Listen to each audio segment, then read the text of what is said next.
WIIFTBP.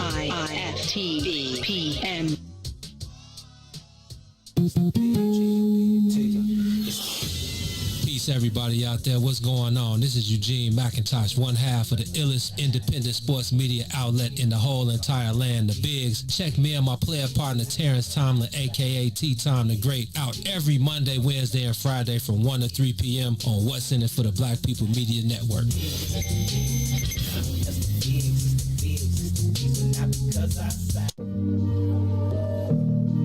Hey,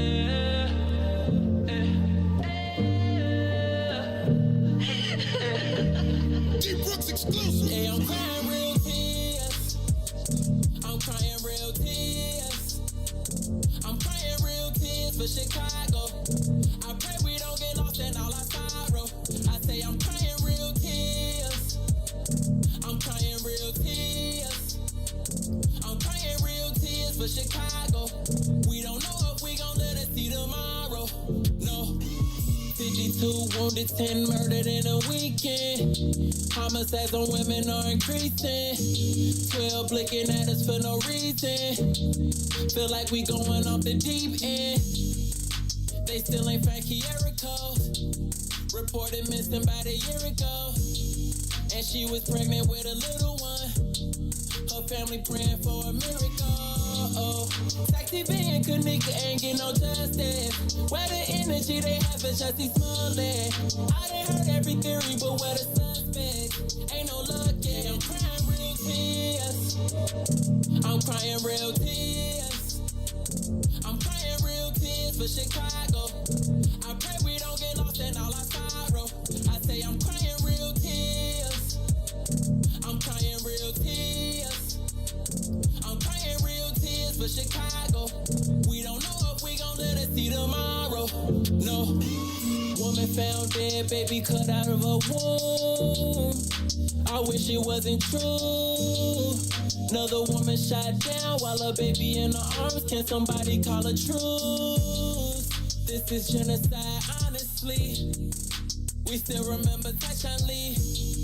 I'm implementing new policies, trying to save the generation under me. We gotta drop the sticks and put the poles up. Your man is a weapon, you need to load up. I couldn't imagine losing one of my daughters. Shoot, I wanna glow up. I'm crying real tears. I'm crying real tears. I'm crying real tears for Chicago. I pray we don't get lost in all our sorrow. I say I'm crying real tears. I'm crying real tears. I'm crying real tears for Chicago. We don't know if we gon' live to see tomorrow. No.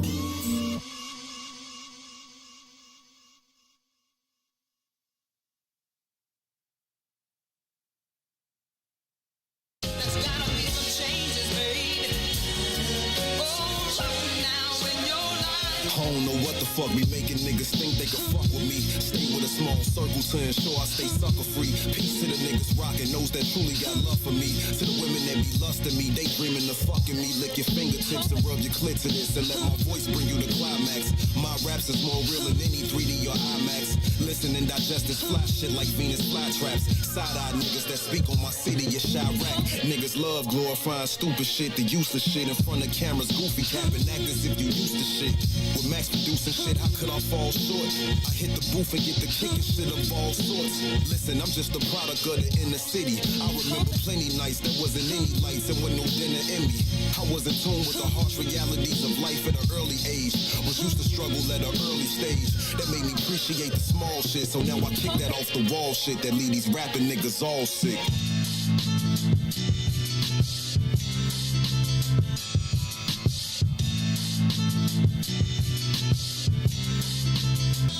They say jealousy and envy get you nowhere, so I'd rather not go there. These niggas panic when I touch mics, I'm Rudy Gobert.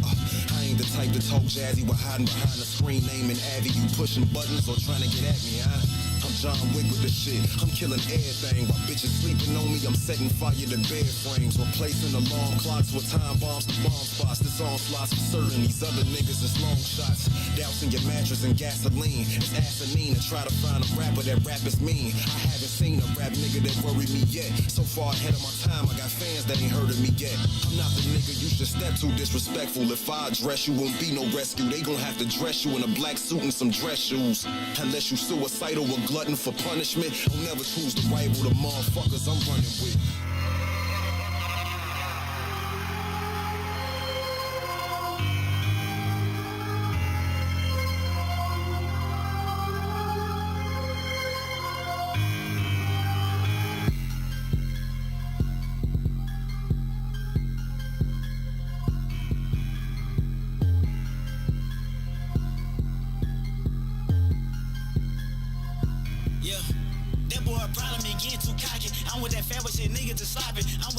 And they get it poppin'. I'm with my cousins and they get it crackin'. We keep that pistol though, we don't be lacking. We don't watch TV and we don't be yakking. Keep a little bitch to receive the packet. My jewelry booming like, ooh, I'm mackin'. My whip is black and that tear is khaki. I'm pulling up like, ooh, I'm mackin'. 223s a glue you badly. Just like my brother, I'm moving badly. I fuck with him, might move to Cali. Number so low, I'm doing damage. I know these pussy and nigga can't stand it. Turning down bitches like knobs and found them. I'm on 8 a.m., I'm put her on film. I'm run a little bitch out of gym. I'm trying to make me some money. I'm stuffing these hundreds. I made a few bands in these town. They gon' respect the whole South. I'ma bring it on home. I'm in water with sauce and I swim. I know I got me a style and these niggas gon' bite it, but know where they fucking with him. I put my feet in these ballads and step out that palace. I know I'm the freshest in here. I'm trying to stack up their money. I'm saving the hundreds. I'm packing like Madison Square. They say a nigga getting cocky. Well, I feel like Rocky. I'm rocking these rocks in my ear. I know these jockers be watching, but I keep that rocking. My brother been running the till. I do this shit for the gangster, the pimps, and the players. I'm working these bitches like tools. It gon' take nigga a little time to get on my level. I know they been peeping my move. Jump on a plane, she flying to get it. Shawty can't wait, she dying to get it. Fairway shit, that my religion. I don't need a nigga for shit. That boy a problem, he getting too cocky. I'm with that fairway shit, niggas just slopping. I'm with some brothers and they get it popping. I'm with my cousins and they get it cracking. We keep that pistol though, we don't be lacking. We don't watch TV and we don't be yakking. Keep a little bitch to receive the packet. My jewelry booming like, ooh, I'm macking. My whip is black and that tear is khaki. I'm pulling up like, ooh, I'm macking. 223s a glue you badly. Just like my brother, I'm moving badly. I fuck with him, might move to Cali. Number so low, I'm doing damage. I know these pussy and nigga can't stand it. Turning down bitches like knobs and found them. I'm on 8 a.m., I'm put her on film. I'm run a little bitch out of gym. I'm trying to make me some money. I'm stuffing these hundreds. I made a few bands in these town. They gon' respect the whole South. I'ma bring it on home. I'm in water with sauce and I swim. I know I got me a style and these niggas gon' bite it, but know where they fucking with him.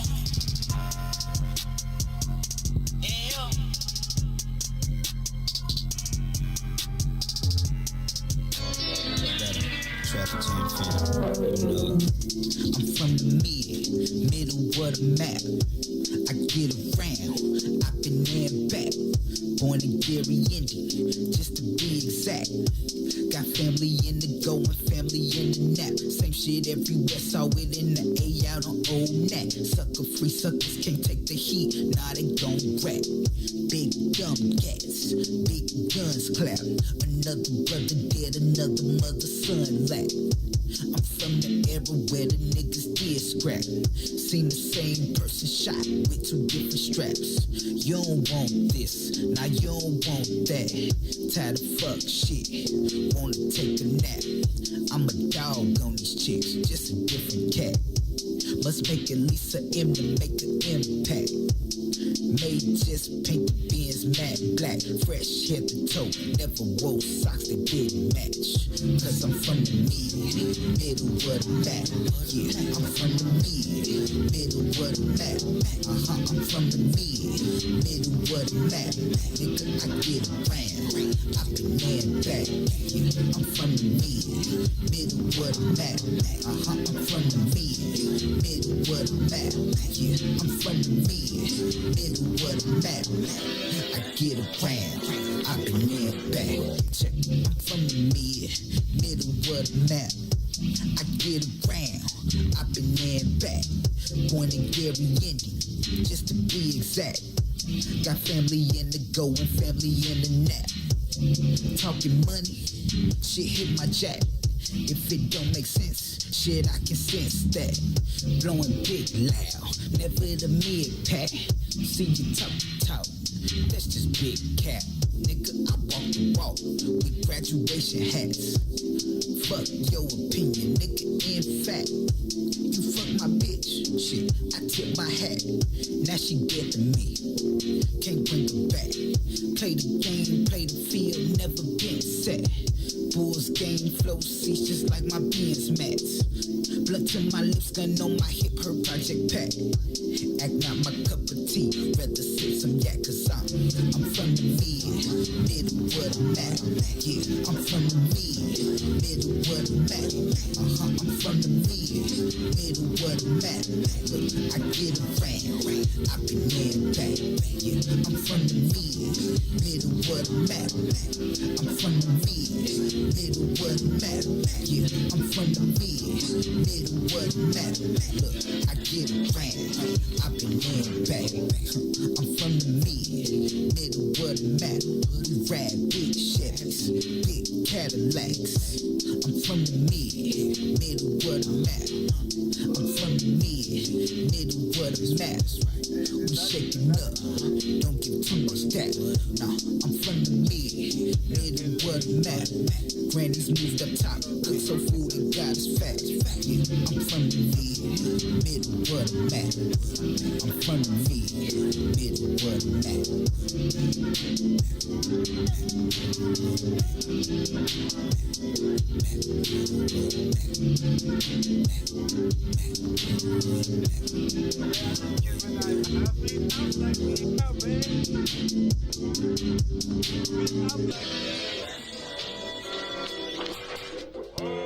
We all remember our life before COVID-19.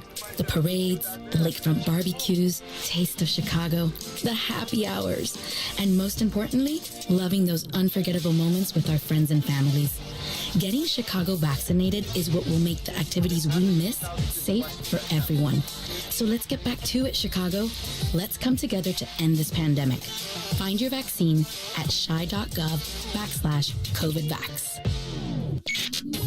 WIIFTBP. Listening to the Bigs with Eugene, McIntosh, and Terrence Tomlin. He's bare-chested, Right here on What's in It for the Black People Media. What's good? You back down on the soil rocking with the Bigs on What's in It for the Black People Media. WIIFTBP. live from What's in It for the Black Media Studio. You're listening to The Bigs with Eugene McIntosh and Terrence Tomlin. Let's begin now.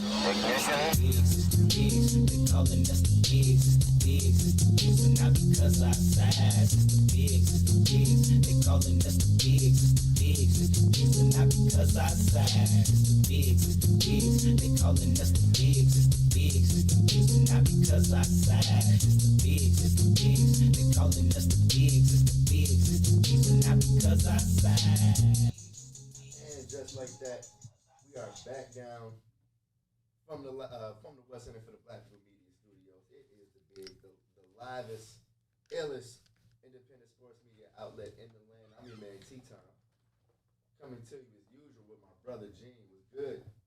What's the Benoski? Man, it's all good. Enjoying this cloudy. It's smoky outside, and I caught a little piece of the weather report that was interesting. But yeah, it's cloudy, smoky. Probably won't get above 75 today, but I'm still feeling good. Is that smoke coming from the West Coast, man? Yeah, man. And the wildfires from over 1,000 miles away have found their way into the atmosphere over here, and they got it looking really cloudy / smoky outside. But like I said, other than that, man, things are good on my side. I'm feeling good to be back in front of family. So you know what it is. Likewise, brother. Happy to be back down on the soil with the family members, man. Shout out to everybody that's rocking with the brothers. You all know we the love is much appreciated. And any time that we got a day, what's today? Wednesday? Yes, it is. Well, we were off. We weren't here Monday because we had that business. right. We had a little business to handle. So anytime we have a day off, it feels like we missed out on a week or something, right? Definitely, I don't know. Do we got a case of the Mondays on Wednesday? It's kind of seeming like it a little bit. Definitely. I feel like it's hump day, so it's not unusual to have a case of the Mondays on Wednesday. But you know what we're here for. To help you get over the hump. You're probably coming up on your lunch break, maybe just wrapping up your lunch break. Go ahead and get your sports fix from the Bigs. Lots of things going on. Shout out to the Milwaukee Bucks for bringing home the Larry O'Brien Trophy after a 50-year hiatus. It's been 50 years since they, and that was how ironic. Was that Luau Center? It was Luau, but how ironic. It was a 50 piece. It's been 50 years, and Giannis hung a 50 piece on the Suns last night, bruh. Gino, I feel like since Giannis has been in the league, it's probably safe to say I haven't paid him too much attention. But this playoff, you know, the bandwagon doors are wide open right now. It's looking like the 60s when they used to see how many people they can pile in the car. That's how it's looking on Giannis's bandwagon right now. But rightfully so, because the level that he got to in the NBA Finals, like, he's up there with the immortals, bro. You know what I mean? He's up there with the class of their own names, with the things he was able to accomplish in this postseason.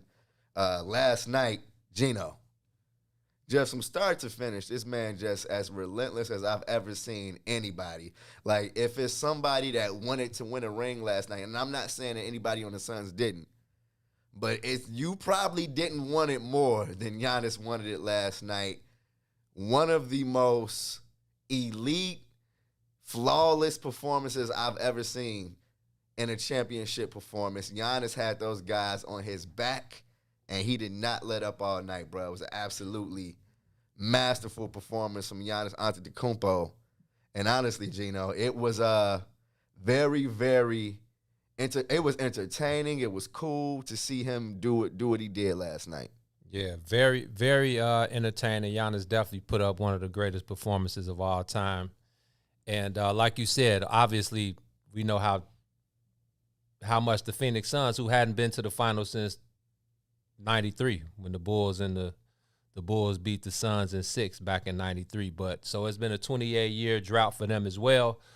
But you know, I'm sure that they wanted it just as much as the Milwaukee Bucks, but I think Giannis has some extra ammo inside of him. He was by far the best player in the series. Yeah, there's no doubt about it. But I think just the fact of everyone, you know, they hear they read the stories, you know, they hear the podcast, you know, the way social media is taking over the world, you know, these guys have a front row seat of, you know, what's going on in their world. So I know Giannis heard the backlash about him staying in Milwaukee and signing that super max, and, you know, instead of testing the waters. And I mean, you saw how he thought about what he thought about the super team, and we'll talk about that, you know, when we get to it. But, you know, it says a lot about him, because if you go back to some of his tweets, if you go back to his tweet from like 2014, he said,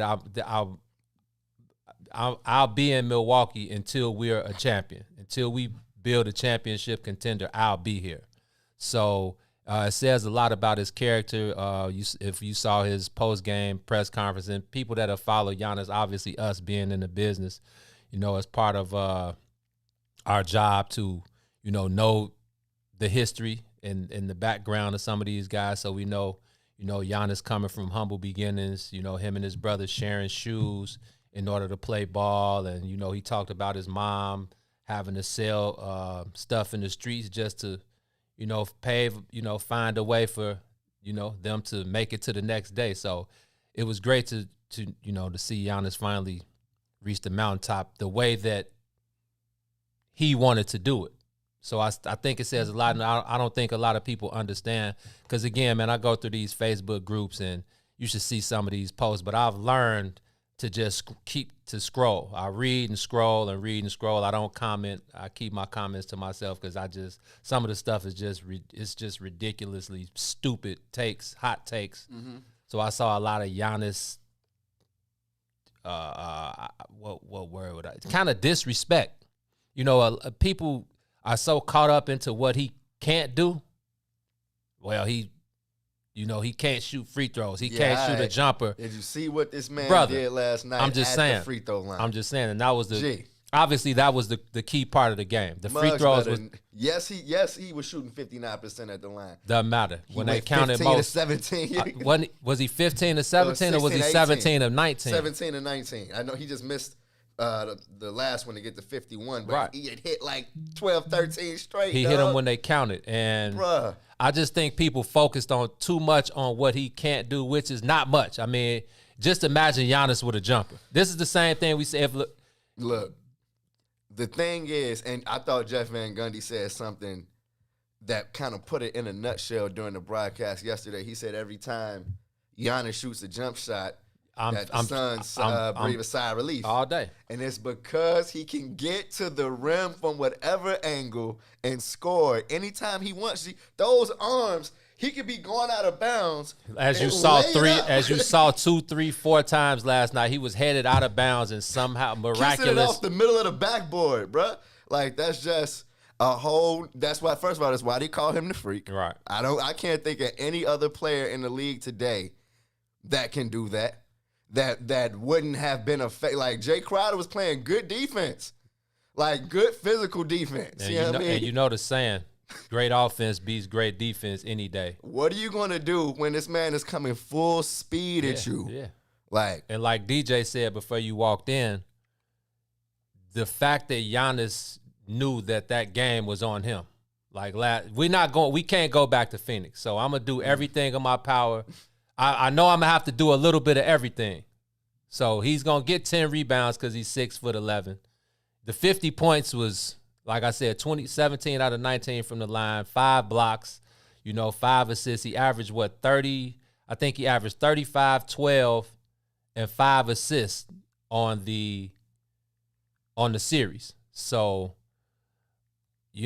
big shout out to Giannis, man. Like I said, I've grown, even though the Milwaukee Bucks are in our division, and there's just no way I was rooting for the Milwaukee Bucks. Shout out to our boy Danny, D Earl on Facebook. I know he just hit me up a few seconds ago. He's one of Milwaukee. He's actually Mr. Milwaukee in the N1 tournament. They called him Mr. Milwaukee. He was on the N1 tour, but it's one of my best guys.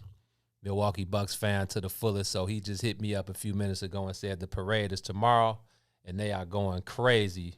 He said he ain't been to sleep yet, so it was damn near 100,000 people out 65 there. outside, And 30 inside. Yeah, man. Probably another fan probably came afterwards. You know what I mean? And, it was a very, the overhead shot to the crowd outside was really crazy.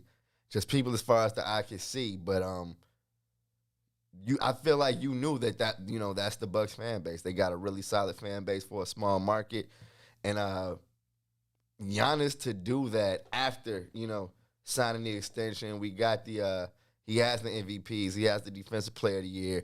He was a Most Improved Player, the All-Stars. Like, he's been putting on for the Bucks since he's been in the league, and for him to get the championship at 26, like, legendary stuff. I saw an interesting parallel. They said that, and I don't mean to bring LeBron into it, but the age difference between LeBron and Giannis is the same age difference that it was between Mike and Iverson. And I was like, that is an interesting look when you look at the generations, and I remember when right now, Allen Iverson, not the same age, but they're the same age difference apart. You know what I mean? So I don't know how.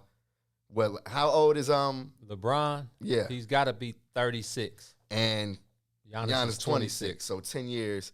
When Allen Iverson first came into the league, he was 10 years younger than Mike. Right? Really? Mm-hmm. Okay. And so the fact that Giannis has kind of like cemented himself as the new king, the new face of the league. Like, I'm excited for what's next in his career, bro. Like, the trajectory that he was on. I said at the top of the show, I was kind of side-eyeing it. But I feel like if he gets better, like, Jesus Christ. Yeah, he can, and that's what I'm saying. Now Giannis develops a jump shot. Because last night he was hitting it. He was just step back, a fade away. The 1-3 he took, nothing but net. And that's all about seeing the ball go on the rim and knowing what's at stake, knowing that we can't go back to Phoenix, so I got to do all I can. Bruh. So now he takes because most of his off seasons have been, you saw the 2013 and different dude. 21. He was 198 when he got drafted. He's 245 It now. like looked like he got a little taller. Yeah, you know. Yeah, so now he's got his body. He's a grown man now. Like you said, 2 MVPs, Defensive Player of the Year, Most Improved Player, All-Star every year. Now he's the Finals MVP and the champion. So now the world is his. So yeah, now just imagine Giannis adding to an already one-of-a-kind game. Period. It could get ugly. It definitely could get ugly. I'm laughing honestly, and we can get to the super team comments because I feel like that's what I spent the most time thinking about last night and this morning, bruh. But I did think of guys like James Harden. I did think of guys like KD and Kyrie, who I feel like have made it known that if they're going to be on the team, they want another top guy with, you know what I mean, another elite guy with them. I just don't want to say a top guy because I want to make the distinction between what I think a super team is and who I think the Bucks are. I want it to be clear.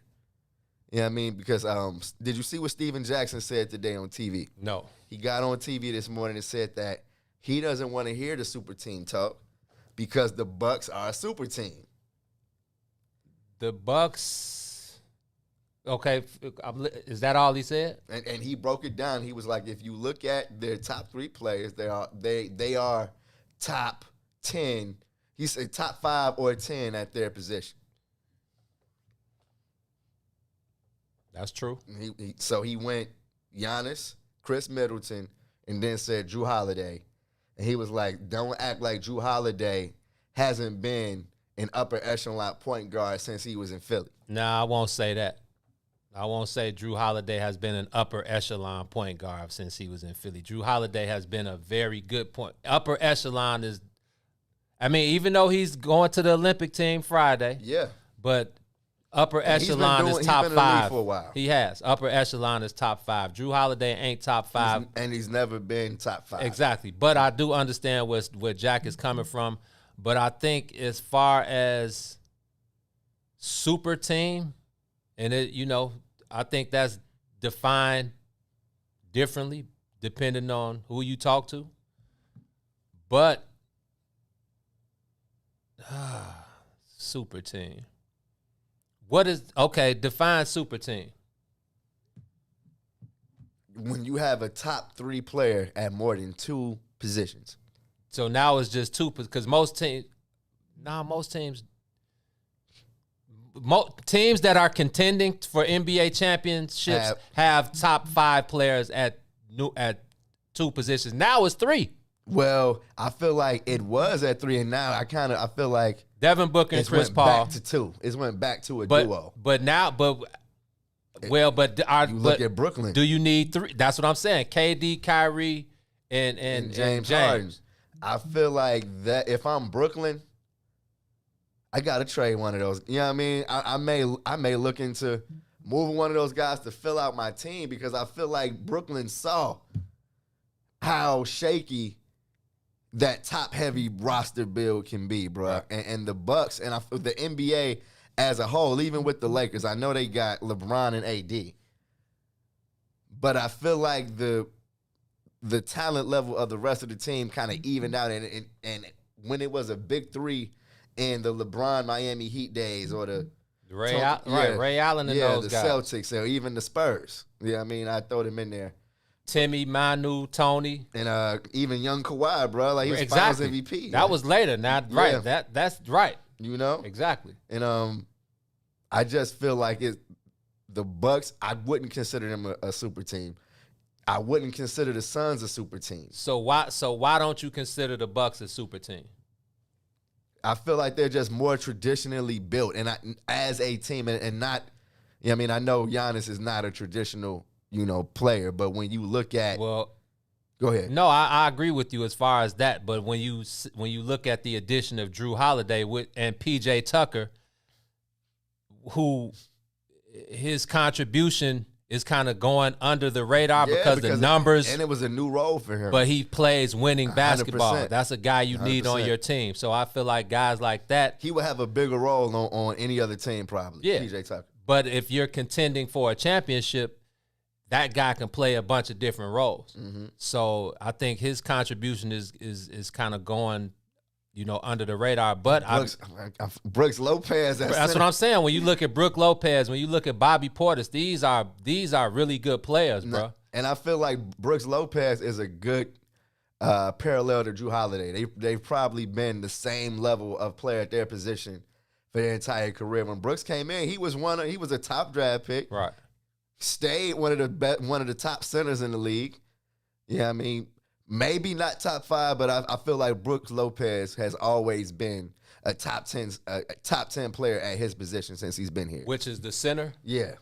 And that's really not hard to do. Yeah, and I'm not to take anything from Brook Lopez because he's the center was on the was declining. And that's another reason why I say guys like him, their contributions are going under the rug, because what I talked about before the series started, when we saw Giannis go down in Atlanta, the key for them was not to relegate Brook Lopez to being a three-point shooter, having him standing in the corner. Now, that's the way the NBA has played, all out, and you drive and kick. But Brook Lopez was most dominant around the rim. Dunks last night. Man, bro. Euros to the teardrops. Aggressive. He'll shoot the three every now and then. That's what I'm saying. But so I think those type of guys that contribute to a championship team, they don't get the credit they deserve. But when I'm looking at the comments and I see bro. So Shaka says a super team is starting all pro players, not all-star players. All pro and all-star statuses, there's a difference in my opinion. I saw another one. Garda says, my definition of a super team is such: a team with more than one Hall of Fame type of player playing in their prime. Outside of Giannis, there are no Hall of Fame potential players on that team.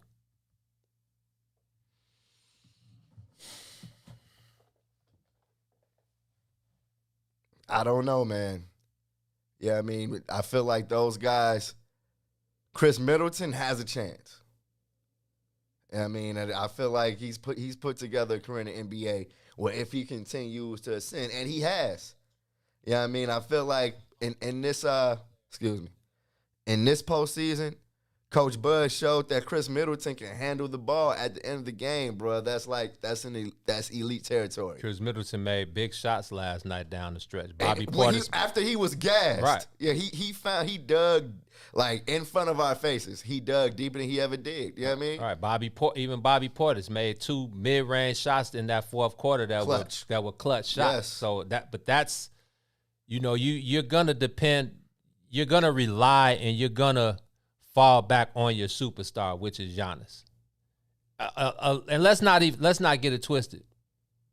Giannis is the hardest worker on that team. He's the first one in the building and the last one out. So when the standard is set, the guys, like Shaq calls them, the others, you have no choice.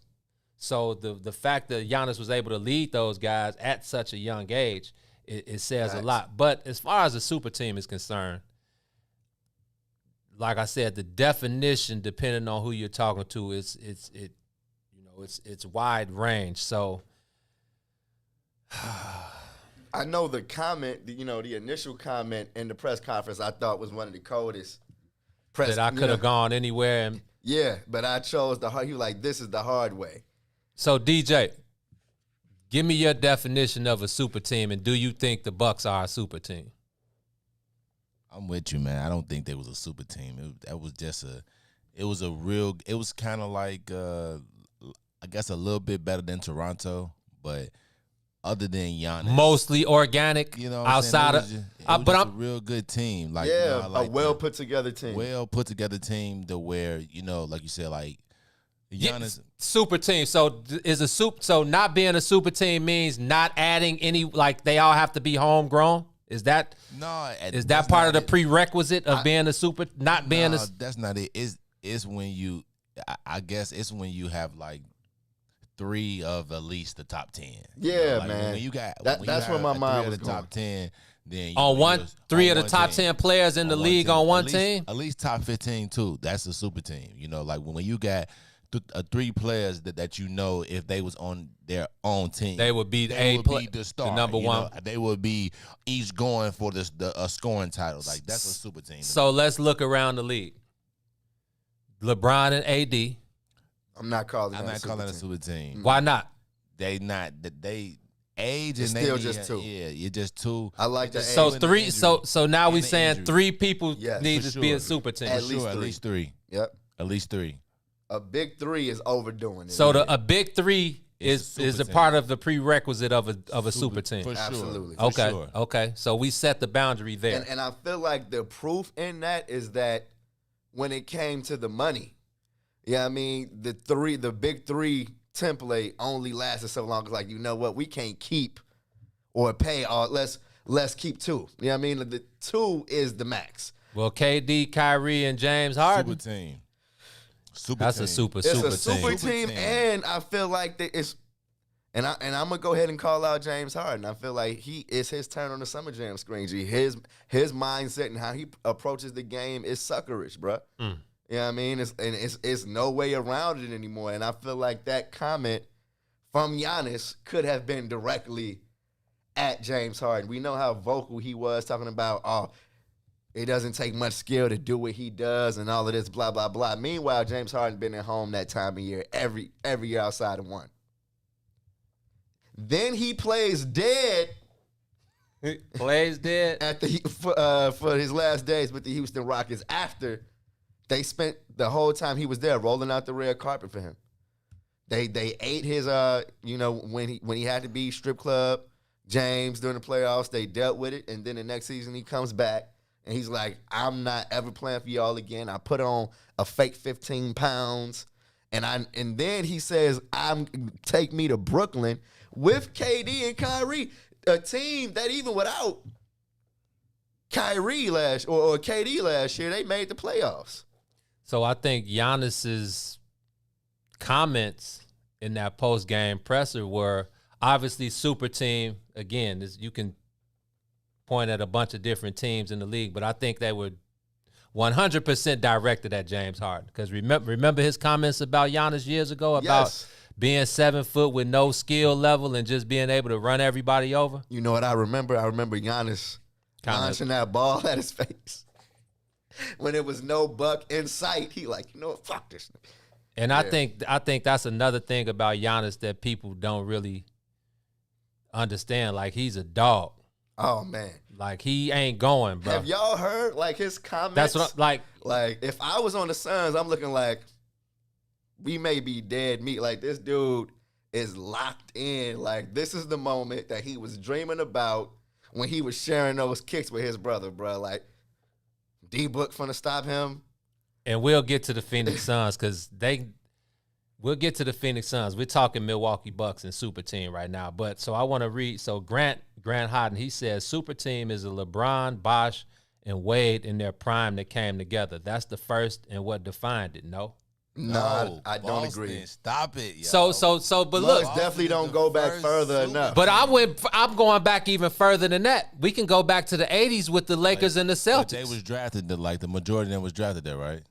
And free agency wasn't what it was. Yeah, that's what I'm trying to say. Like, that's different. When you know you are 3 of the top 15, It has to take a and you certain come level of clicking together, up. You know, that is a super So team. the Bulls, the 96 to 98 Bulls was a super team with No, Scotty, they was Mike, not. and the Worm.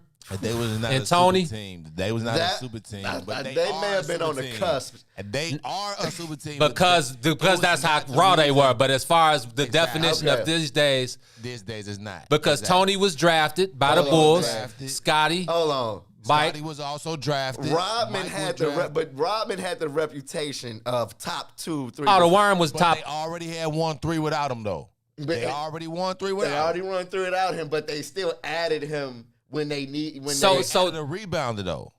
but he still came, and I feel like that addition Oh, he was was was. super team esque. It's like it's super. You're right. that's like it's a because the rich got richer. You know, I'm sure we saw like in the 90s, everybody had those shirts where it was Jordan as Batman, and then it was Rodman, and Horace Grant. And then it was no. This one before it was like, Rodman came. No, like I'm talking about once Rodman got there, it was always Jordan, Pippen, Rodman on the shirt. If you ever see, so I can feel you. I can feel you, but Rodman didn't have that like effect like. But DJ, this is what I be trying to tell people is that it's only one Mike. There's only one Scotty, so there has to be the other contributing factors that contribute to an NBA champion. Exactly. And I think Dennis Rodman's contribution as being the defender, the rebounder, the crazy guy who you need on the team. Man. Yeah, I think it played a huge role. But I agree. I don't think that was a super team. Like in this definition that we're using today. Now, like, what can he do as your third best person on your team? You're categorizing as the best rebounder and defensive. That's it. You know, we're looking at teams like the Nets, like James Harden, KD, Irving. It was 30 a game. They can get 30, you know what I'm saying, 30 a game. If Rodman got you 30, he was out there killing the night, you know. Like, Rodman, he got you 10. I don't think he had one 30-point game. Right. My point exactly. But he probably had a 30 rebound game, though. That's what I'm trying to say. It's exact.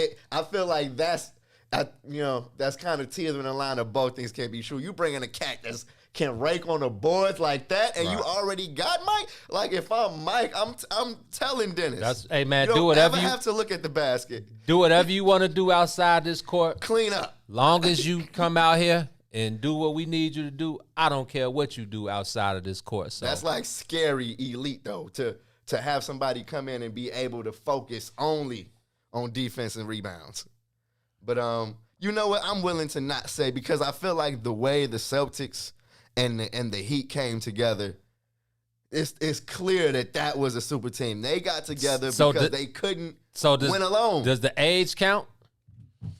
Because people that say KG, Ray, and Paul Pierce were in their mid-30s. They were older, but they were still good enough. Exactly. They was like right at the peak, like we got to scare the rest of the league. Exactly. 2-3 years. Sure. Yeah, we got 2 years at our peak. Right. 2 years peak, 3 years we'll be at the. That's our last peak. hit. That's it. Down. So yeah, I believe they came together at the right moment. Like they gave, like Ray gave the Seattle whatever all them years. Mm-hmm. Same with everybody. KG gave Minnesota all his years. Together and boom, but it was still a super. That's the original big three. Okay. So, and see, like Golden State to me wasn't a super team until KD goes. Right, Clay, Dre, and Steph all drafted. Yeah, no, I agree with that. But you put KD on that. Yeah, that's a super team. That's a cheat. The best player in the league. Come on, top 3 player in the league.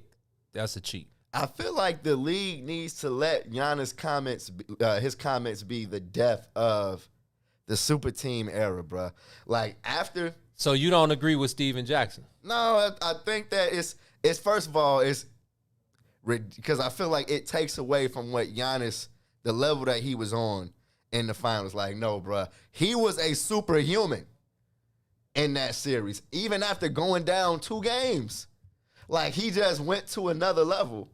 And the Suns had no answer for it, bro. Like, I don't want to take anything away from that fact. I don't want to take anything away from the fact that the Bucks were able to help Chris Middleton ascend to a level that I didn't think he had in him, honestly. I didn't know Chris Middleton had that work. But I think, back to what I think it was the Giannis effect. Yeah, man. Knowing that, okay, 2 years ago when I was an All-Star and I signed my big money deal, I had this. But now that I'm able to rely on this guy to be able to will us through. And don't forget, he is the outcast star in the league. Like, he didn't grow up playing with these guys. He was a second-round pick, too. Oh, you mean Giannis? Yeah. Oh, yeah. He didn't. No AAU. Yeah, no AAU. No high school. No McDonald's All-American. So I get why it's kind of like the rest of the league kind of hates on him.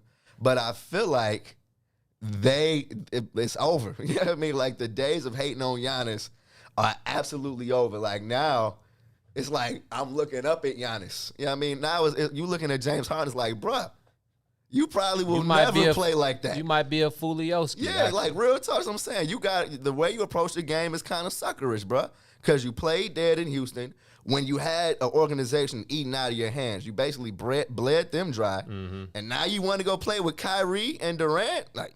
But also when you talk about Giannis, you talk about the level of dedication that when you look around the league. Hey man, it's obvious that a lot of guys they just hoop because it's what they've done for 20 years. But when you look at Giannis, who came from what he came from, nah, man, I gotta give it my all. You saw and the immediate 5 minutes after that buzzer sounded when he had to go sit down. Yeah. That said it all. Absolutely. Jalen Rose said something. Did you see him and Kendrick Perkins going? Yeah, I saw that. But Jalen Rose said something I thought was just spot on. He was like, we talk about two-way players. Giannis is the best all-around player just on defense. Some of the blocks, even some of the goaltendings, he was getting. I'm like, the only way you get that is if you're the thirstiest mug alive. Period. And that's what defense Supreme is. thirst. But see, I even at the gym when we just hooping open gym, I try to tell people, I say, bro, there are so many different ways to affect the game, Joe, that lead to winning. Man. It's not about the things that show up on the scoreboard. So when you go back to Giannis, bro, that man is guarding 1 through, not even talking about the blocks. Blocking Devin Booker, bro. Blocking Mikal Bridges, blocking at the CP3. rim, bro. He's blocking layups. He's guarding these guys on the wing 1 through 5. 100%. And then for the lack of skill he has, it's damn near impossible to guard him when he's on the wing with the ball. And then so let's go there. What's the lack of skill? He's not a great. He's not gonna cross you over. He is gonna cross you over. He will put you in the spin cycle. Crossover, spin move, pearl. His spin is like deadly, bro. He leaves his feet for like when he comes back down. He got an elbow in your throat and he's past you. What are you going to do about that? He's laying it up. Or he might be putting it down your throat with the left. But on defense, how many times was Aiden, their center, at the rim, and Giannis is jumping and leaping in between and blocking it? I'm like, look, man, that wears on the offense as far as their mentality going to the rim. It's like, is Giannis around? And I remember we got on Ben Simmons, remember, in that Philly series when he passed out of that layup and he was like, I was worried about Giannis. He was worried about Danilo Gallinari. Oh, yeah, excuse me. But excuse me. He was worried about Gallo. You're still in the doghouse. I tried, Ben. Woo, it's still Ben. My bad. Ben, Ben. I know the feeling. It's all right. Yeah. Oh, my bad, DJ. But yeah, man, I feel like what Giannis said when he got the trophy last night. He said, "Let's run it back." Of course, that perked up my ears because I'm like, okay, the Nets will be at fully healthy, right? Yeah, I mean, ain't no telling what is Kawhi going to do. And Gina, I saw some stuff on his situation. We'll talk about it soon, but I don't know if Kawhi is going to stay in LA. It's a lot of teams going to see this and understand they may have to build another super team to beat Giannis if he goes God level again, you know? The guys in the group chat was saying that they don't see the Bucks getting out the second round next year. I said, see, this is why I don't talk basketball with in the y'all, East. Man. I see third round, but I'm with them. I don't think they go back to back.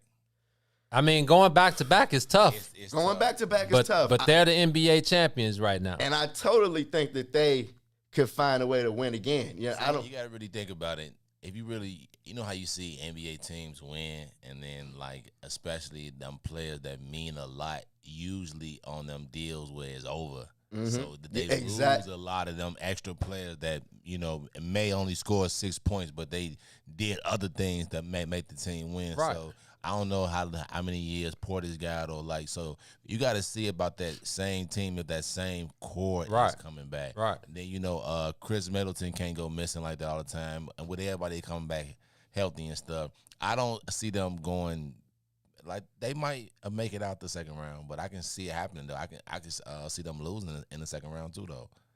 We just watched LA win a ship and lose in the first round. So like, why Well, they happen? didn't. I mean, AD was hurt. LeBron was just That's coming what I'm off. saying. Anything is possible. I agree with that. But I also agree I with feel that. like the Lakers gutted what helped them win. Like True. they left no more Dwight. Yeah, I don't think a healthy AD and LeBron win the NBA champ. I don't think the Lakers fully healthy with that team this year win the NBA championship. I think the only team that could have stopped the Bucks are the Nets. I mean, and we talked about it. If KD's foot was an inch smaller, right?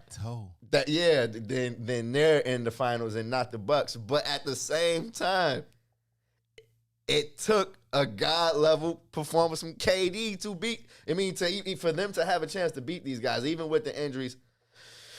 I think that we got to stop sleeping on the Bucks because what about an addition for them? Because I feel like some of the some of the rules that we held them to, a small market team who's gonna want to come play with Giannis. Now it's like, who's not gonna want to come play with this team? They're a championship caliber team. Giannis is 26. You just made Milwaukee. Years old. You just made Milwaukee. What Snoop saying to watch the mother effing spot. Okay, That's crazy.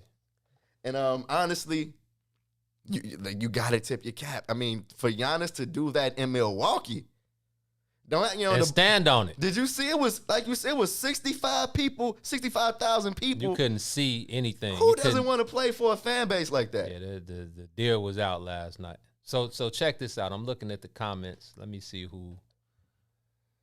So Shaka says Giannis at the end of his career will be the greatest overseas player in NBA history. So I see Randy Span said, what about Luka?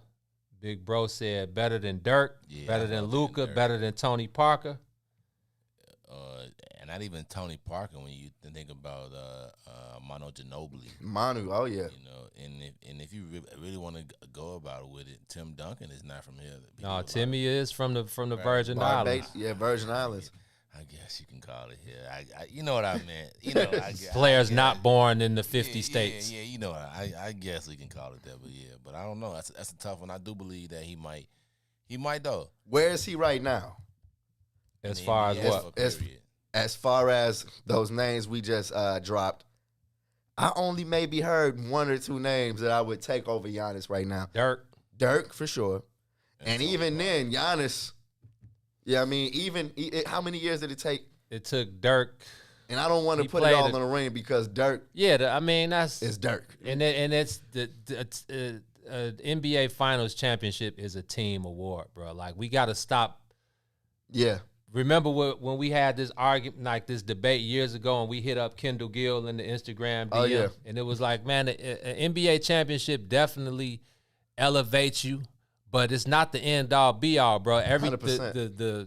The stars have to basically align for you to win an NBA Finals. We did the stats, the statistics. The facts are 89% of NBA players never win an NBA championship. So salute to those that do, but you can't, that's a team award. That's, a lot go, you talk about the assistant coaches and the managers and the physical therapist and the team doctors and the front office. It's a lot that goes into, holding up that Larry O'Brien trophy. So big shout out to the Bucks though, man. They did the unthinkable. Nobody had the Bucks winning the NBA championship this year. Yeah, man.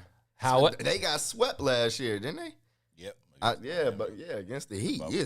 However, Gino did call it down. Am I loaded up? Winning the NBA championship. Let me. I told you, you gotta mute it. Let me mute that one. You gotta mute it. You gotta always mute your audio when you come in. You ready? Milwaukee in 6. Obviously, I'm thinking Giannis is gonna be there, but I'm taking Milwaukee in 6. Y'all know how I'm coming. I'm pulling out the straight receipts, to the man. point. The Phoenix Suns, honestly, they have been the best team in basketball since the bubble. Yeah, I mean when they went into the bubble, didn't lose, came back the next season, number 2 team in the West for most of the year, and now they're in the NBA Finals. I just don't think. You think it's their time? I think it's their time, man. I think that the Phoenix Suns are going to be NBA champions over the next 6 games. I'm I'm going with the Suns. Sadiq said Phoenix in 7. That's Chris right, says Chris says Suns in 7. Kenneth Steele says Suns in 6. Chris, we got to get right. We got some straightening to do after that Atlanta series.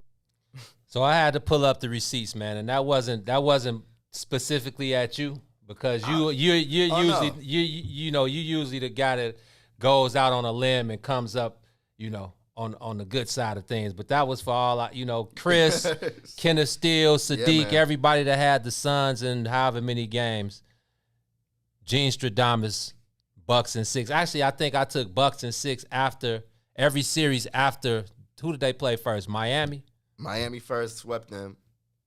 Then they faced the Brooklyn Was that Nets. Brooklyn? Yeah, then Atlanta. Yep. Then Phoenix. So I just felt like, the big three, Drew Holiday, Giannis, and Chris Middleton, I felt like they were the more talented team, even with the others. I feel like Bobby Portis, who was top 5 in three-point percentage in the league this year, Brook Lopez, who's been one of those guys. He just had to find his niche and be able to fit in with that team. Pat Connaughton, a guy who we've gotten to know over the years, who's a stellar athlete, but he kind of had, when it's about winning, you have to become selfless. Yeah, you play You give up some things. Oh, absolutely. PJ Tucker, who was in the worst position possible with the Houston Rockets earlier, probably didn't even want to hoop this year.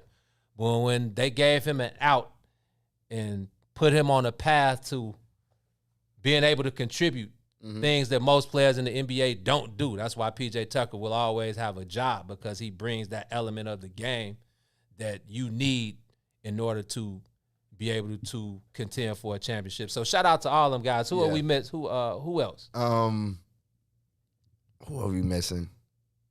Middleton, Holiday, Bobby Portis, Brook Lopez, Giannis, Pat Connaughton. Who we missing?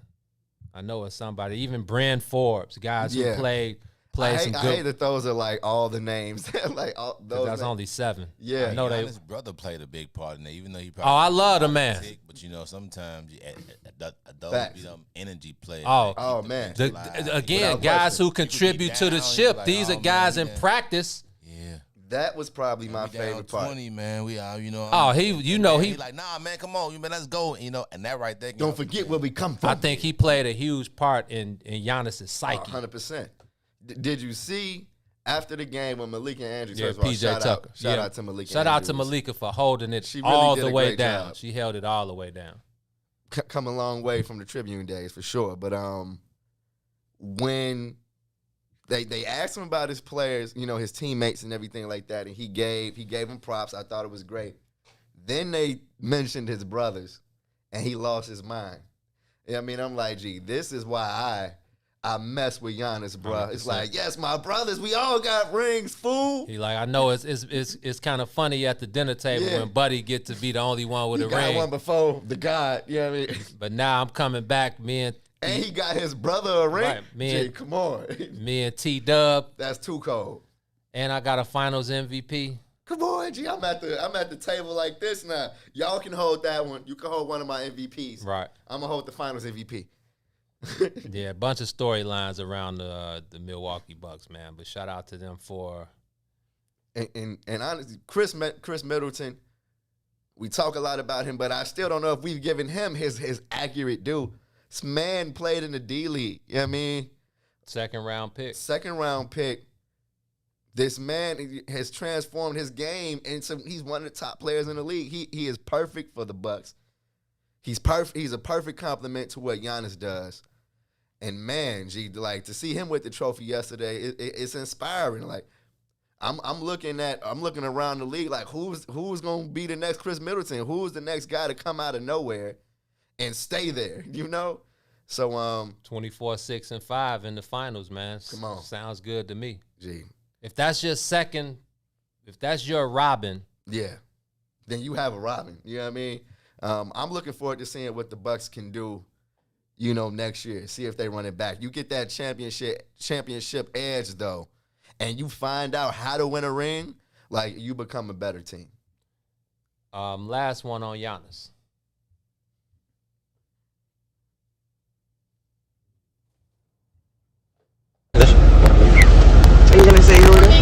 can I have a 50 piece? Sorry, I will put your.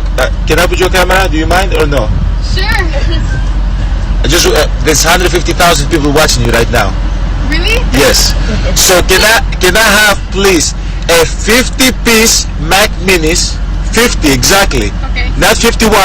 Not 49. Chicken Minis. Yes. 50. And let me have a large drink, no ice, half Sprite, half lemonade. Oh man. That man said, not 49, not 51. 50. I need 50. Even. 50. Oh man, yes. You know what? He's wearing the crown very nicely the day after. Okay, like that was some very GOAT king stuff to do the night after you drop 50 to win a ring. Pull up in the Chick-fil-A drive-thru. Get on live. And he said it was 150 watching. Exactly. 50 watching at 8 in the morning, bro. With 50 years, with a 50-year drought. Yeah, bro. Go ahead and shine, bro. Have a beautiful summer. That championship parade, D.O., just make sure he we'll holler at him on Friday. Yeah, D.O. just hit me on the chat, and he said the parade is tomorrow. It's gonna be lit. Last night was way too lit. Bucks and 6. They done let the GDs in the door. That's the theme song for the ship. Trying to get us kicked off again, man. Oh no, we not gonna play it though. Get us put off again, man. Facebook was like, huh? What? No. Yeah, he said that's the theme song for the championship. You know, Milwaukee. Oh man, ain't nothing else to do in Milwaukee. Folks, them is in the building. So shout out to all of the Milwaukee Bucks fans living it up, turning Milwaukee upside down right now. Yes, indeed. On the flip side, now we talk about the Phoenix Suns. Got to, man. What? First of all, like I feel like I don't have much to hold against them. You know what I mean? Like I'm not mad at Devin Booker, man. You know what I mean? I feel like Chris Paul could have played better, and maybe we should start there. But I feel like that was a team that completely maxed out. That was a team that completely achieved everything they were supposed to achieve and has plenty to build on going forward. Like I just felt like it was their time going in. You know what I mean? You had all these guys where it was their first go round, as far as the playoff run goes, and then you got CP3 with the Cinderella story, with the kind of a Dirk kind of finals appearance where it's like you've been knocking on this door. We've expected you to be here before, and you didn't get there, but now you're here. It must be your time. That was kind of leading me into this series. But honestly, brother, they got the first 2 games, and unfortunately, I felt like they bottomed. You know what I mean? That was, going to try to steal some games in Milwaukee just wasn't in the cards, bruh. And I knew after they lost in Phoenix in Game 5 that it was over. You know what I mean? You don't go to a town that hasn't won a championship in 50 years with a player like Giannis and not take that. You know what I mean? Like, yeah. As thirsty as he was. As thirsty as he was, with 100,000 people in the vicinity rooting against you, it was going to be very hard for the Suns to pull that off. But moving forward, I mean, again, I feel like it's another win for a small market team. Like, if I'm a player, if I'm a free agent, the Phoenix Suns are at the top of my list of places that I might want to go. First of all, you're in Phoenix. You're already in Arizona, a beautiful place to live if you got money. Then you're playing for Monty Williams, who, you saw the emotion after the loss. How player of it was him to go into the locker room and show them love, though? I didn't expect him to do that. Like, but that's a player. I want to go play for Monty. You know what I mean? Like, it would be my mission, and I feel like you've seen that with the relationship with Chris Paul and the relationship they've had over his entire career. When he got back into coaching, you know what I mean, Chris Paul was there. So you see, you know what I mean, I feel like he's one of the best coaches in the league, and this is not the end for the Suns. I feel like this is just the beginning for them, And you disagree. You're not feeling that one? Let me know.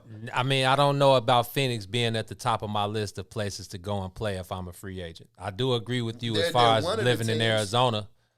But again, when you talk about, okay, Devin Booker, and we'll get to him in a minute, but when you think about Chris Paul, and you kicked it off with Chris Paul and saying maybe he could have played better, it's obvious that he could have played better. I think he maxed out. I think he was tired. I think, they finally faced a fully healthy team. Yeah, they kind of they were able to, and not to take anything away from Phoenix because they had a great season, but I think they maxed out. Like I said, I think the Milwaukee Bucks had the more talented team. They had a great game plan. But we gonna wear Chris Paul out. See, and I think Monty Williams was outcoached yesterday. You think so? Yeah, you got to double Giannis. Once you saw that there was no stopping him, you double him. Now you make somebody else beat you. I live with Chris Middleton beating me. I live with PJ Tucker knocking down a corner three. I live with Brook Lopez. I can't let Giannis get a 50-pack. Like you said, the most thirsty guy in the arena. I can't let him do me like that. It's not Michael Jordan. Especially because I feel like the rest of the Bucks were obviously not. I mean, Drew Holiday shot terrible. 4 Chris for Middleton 19. was gassed halfway through the third. Bobby Portis, I think he had 16. He was the only other one, though. Exactly. So when you Connaughton didn't score. Right. PJ Tucker wasn't doing it. Brooks Lopez looked like a Hakeem Olajuwon, dunking on people, but when you look at the series in totality, the Phoenix Suns outshot Milwaukee, field goal percentage, 3-point percentage, free throw. They outshot them percentage-wise. So when you look at the stats, if you just looked at the stats, you would have thought, okay, the Phoenix Suns win this series. Until you look at Giannis's stats. And that's what I'm saying. When it comes down to it. Damn near 60. Monty Williams was outcoached yesterday. I don't think that's a piece of it. But again, I think just Milwaukee was the more talented team. We saw the Suns beat themselves. They were up 2-0.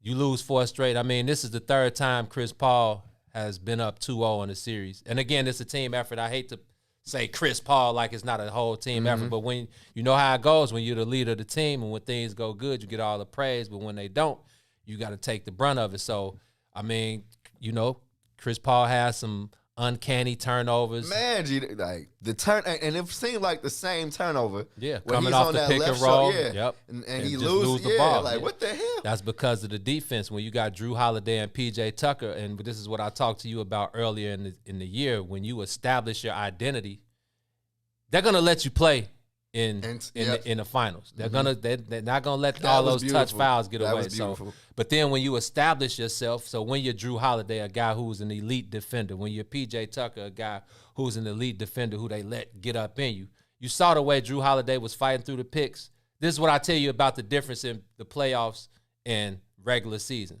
That's a switch and whatever during the regular season. But when it comes down to the last, when it's all is win it or go home, Drew Holiday was fighting through everything. The fact that he was in Devin, they say he was in his back pockets. Oh, yeah. He was in his front pocket. Oh, yeah. And see, I feel like that's where my concern about D-Book comes from. Is two things. Is how frustrated he gets when it's not going his way. He just completely checks out. A1. And then he does not have the elite athleticism that I feel like could have took the Suns over the top. Did you see him miss that oop in the game yesterday?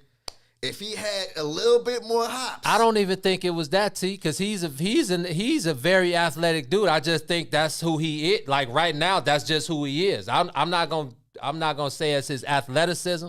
It's just it's a moment that he had. This is his first time around, and now your balls get a little tighter. Yeah. You know what? And tell me if this is a decent comparison. But he reminds me of the differences between Tim Duncan and KG. You know what I mean? Where I feel like he's more finesse. He's more Tim Duncan than than the nastiness that KG brings, But and I understand exactly what you're saying, but Tim Duncan was nasty. Yeah. In his own right, you know what I'm saying? Tim Duncan had, some stuff you couldn't handle. Right. You know what I mean? You couldn't do anything about it. When he was gonna kiss it off from the opposite shoulder, right. You couldn't do anything about that. I don't know if Book has that yet. I don't think he has it yet. I feel like he saw what the mid-range game could truly mean to him. Period. And I feel like he needs to live in that. Like, I felt like he was kind of indecisive when it came to the. There's no kinda. There were numerous. If we had the game film right here, we could point out 5 to 6 possessions in that fourth quarter where you got to do something, bro. Yeah, If Drew Holiday is in your back pocket like that, then you got to call for a screen. You got to call for you got to do something to get you, because they're not winning. You're not winning with Chris Paul getting 30 and you having 19. He was settling for tough shots and complaining about it. I'm getting fouled. I'm like, bro, do you see how everybody's getting fouled? Like, but not even taking. Yeah, he's taken and made so many tough shots in these playoffs. But when the game is on the line, when it's win or go home, hey man, you got to be built for that. Was he trusting his teammates too much? No, because I feel like Aiden missed a lot of easy shots. He was a shook one. He was so shook. We don't even have to talk about DeAndre Ayton. He was so shook. Mobb Deep's first single was from the start of dedicated it. The nerves to never shook. Like, yeah, he was in foul trouble. He was shook. Missing easy shots. He was shook. Letting Giannis baby him. Yeah. Dev was shook. You think so? He was shook. Because again, Joe, this is something that's this, and who knows when they get back there. This isn't a given. So when those moments come, and you're not prepared, the moment got the best of him. Yeah. It was only one player on the Suns where I felt like nerves wasn't a factor yesterday. Chris Paul? Campaign. Wow. I thought that Campaign started the game and was able to kind of keep them in there with his ability to score. But even Michael Bridges, I felt like was a little, I felt like the moment was on his mind. You know what I mean? When he missed that dunk. I'm like, bruh. Who missed the dunk? Bridges.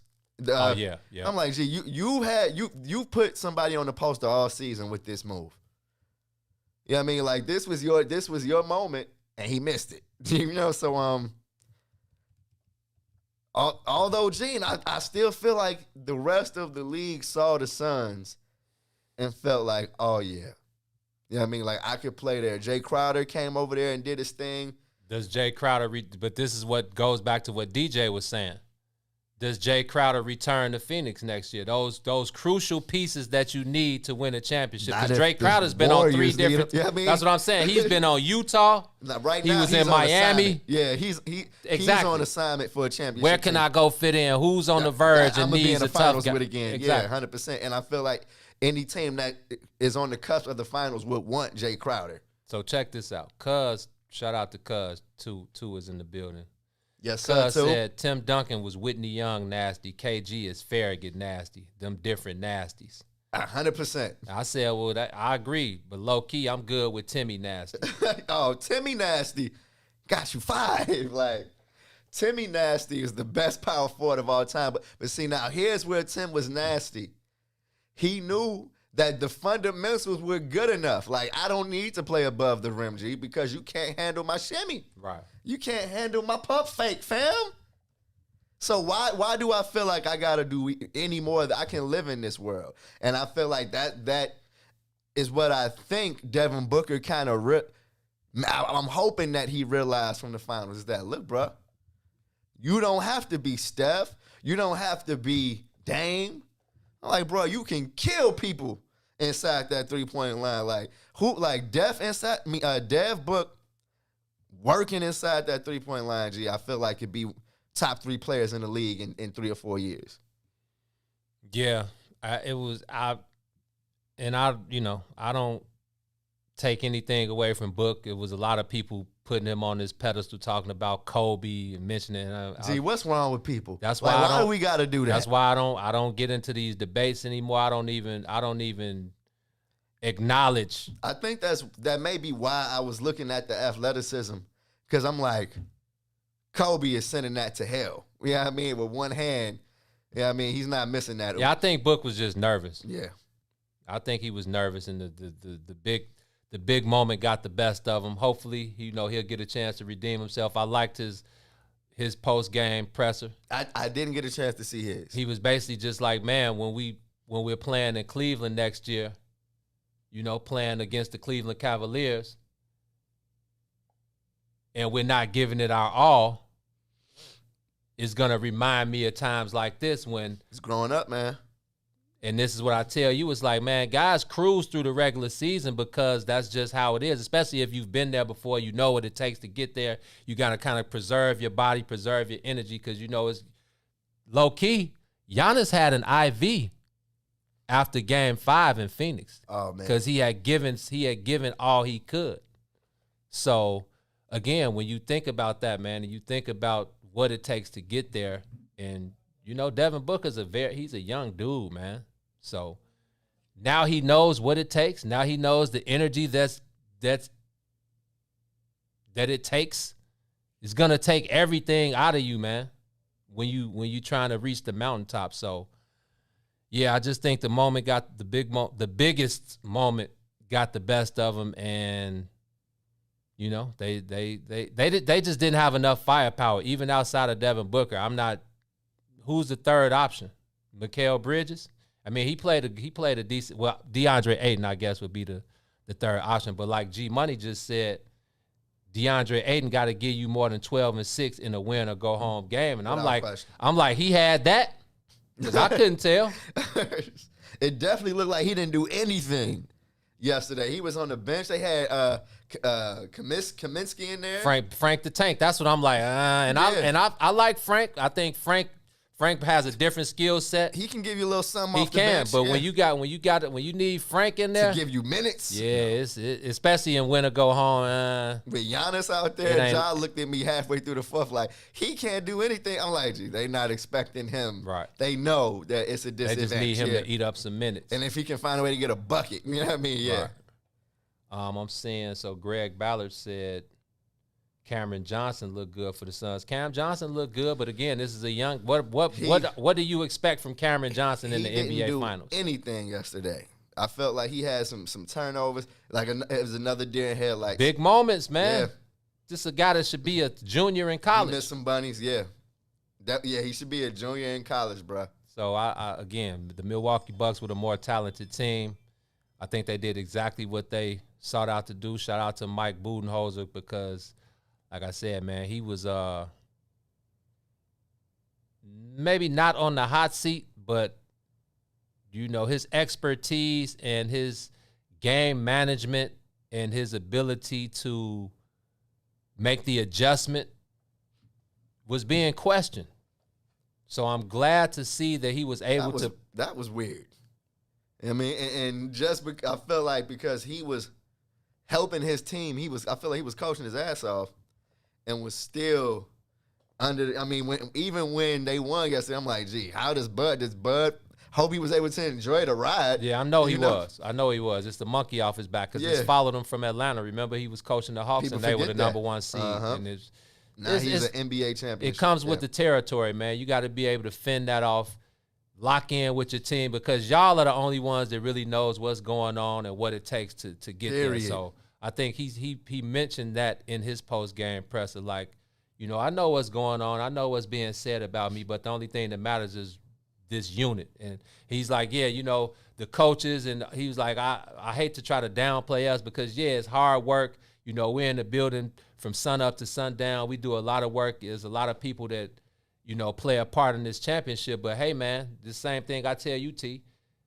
The players, man, these are the people that go out and execute. Those are the guys out there rebounding and taking charges and playing 48 minutes. So, you got to give a shout-out to the Bucks, man, for coming through and pulling it out for Milwaukee and bringing some love and some energy to that town, man.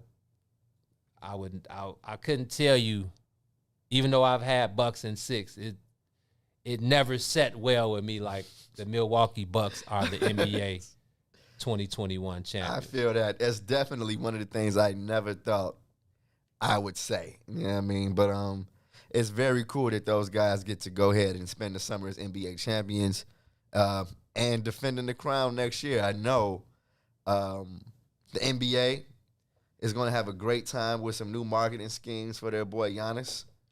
The prophecy is fulfilled. You know what the man Kobe told him on Twitter. Man, did you? Next thing up, NBA champion. Check. Go ahead, check that off the list, Giannis. And you know, before we end it, I feel like I have to say, when it comes to Giannis, just, man, tip your cap again to the level he was able to take his game. His path to last night is one of the most. It's one of the stories that you just feel so good about 100%. That you can't, you know, anybody that's not happy for Giannis, then smiling a little bit for Giannis right now, you may got to check self. You may got to see if everything is going on. Everything's going good with self, because the man took it to another level last night. It's always fun to witness that. Definitely took it to another level. I want a 50-piece. Not 49, not 51. I need a 50-piece. Imagine Giannis getting up like, man, I'm hungry. I'm going to Chick-fil-A. That man wanted a 50-piece from Chick-fil-A, Joe. Yeah, I bet you he ate it, too. I bet you he ate it. He's like, I went to Chick-fil-A and I got a 50-piece because I put 50 points on the Phoenix Suns on their way to my first NBA championship. A 50-pack in the NBA Finals, bro. I love that he has the real Nigerian accent. Like, yeah, bro. They're like, this is beautiful. You know what I mean? Congratulations to the Antetokounmpos and his brothers. You know what I mean? It's beautiful. So I'm looking at Chris Williams, and I had this comment up for a second, and I wanted to make sure we addressed it. But Chris says, I got a question for you, Gino. Dame seeing Giannis win in Milwaukee, does he get inspired to stay and work through it? And Big Bro said, I had the same thought. I hope not. I hope Dame saw that and was like, oh, that's cool. Yeah, I mean, I hope Portland called him and said, you know what, Dame, look at Giannis. That could be you. And I hope Dame hung up on him. Like, don't call me with this stuff. Gee, how many years has Giannis been in the league? 6 years? 2013. And Dame is about to hit 10. Yeah, I mean, it's like. 8. It's a 2-year difference, really. Dame was 2011. That's a long 2-year difference. That's a long time. In NBA years, it is. It's like, come on, Portland. The path to them being who the Bucks were last night. They don't have a Chris Middleton, bro. They don't even have a Brooks Lopez. You know what I mean? All they have is a Giannis. All they have is a Dame. You know what I mean? And no, Giannis has been in the league 8 years. Because him and Chris Middleton played 8 years. Yeah. Right. So, yeah, bro. No. Portland and Dame, I feel like, is a completely different situation. They're in the Western Conference instead of the East. The Bucks have been at the top of the East for the last 3 or 4 years. And the and the Trailblazers have been right under the top. Mid or bottom playoff team. Never at the top.